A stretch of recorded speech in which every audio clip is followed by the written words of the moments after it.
An independent inquiry into Australia's media has recommended a new national watchdog to oversee journalistic standards. The inquiry, conducted by Ray Finkelstein QC, was set up in the wake of the UK phone hacking scandal. The report says Australia's media regulation lacks accountability. Amy Bainbridge reports. This independent inquiry was born out of one of the most scandalous periods in the history of newspapers. News of the World journalists were exposed for hacking the phones of politicians, celebrities and the families of murder victims. And Australian politicians raised concerns about media ethics here. I'm happy to name the Daily Telegraph again. The campaign that they've been running against the government has been blatant. It breaches its own journalistic ethics of News Limited, and I have them here.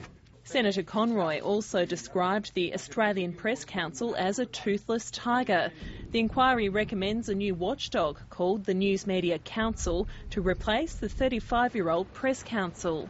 Well, we don't have the problems of the spectacular gravity they've had in the UK, but I think one of the most important things about Mr Finkelstein's report is the clinical and forthright way in which he brings home, I think, the reality of the problems of media standards here. There are significant problems, and of the problem of public attitudes and lack of trust in the media. Mr Finkelstein's been careful to say that there should be, the council should be made up of people from right across the spectrum, including news organisations and the wider public interest. And it'll be important to see, and I'll be one of those making sure that this is at arm's length. It's an independent organisation which has the ability to act quickly. Julian Disney says there must be change, but it should not be rushed. We favour a two-phase approach. We favoured it before he reported and we favour it now. Strengthen the Press Council first for 3 to 4 years, get the print and online regulation working well, and then transform into a new council that goes across all media.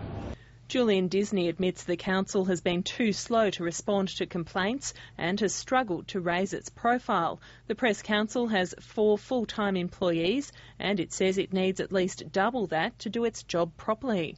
I think that's really the key thing of the Finkelstein report now, is that it's laid down a very clear challenge to the publishers.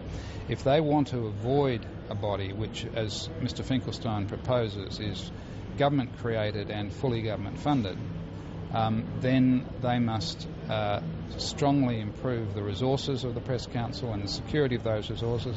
There's been a measured response from the government, the opposition and News Limited. In a statement, the Communications Minister, Stephen Conroy, says the government will respond to the inquiry when it releases its convergence review, looking at a range of issues in broadcasting. Amy Bainbridge, Late Line.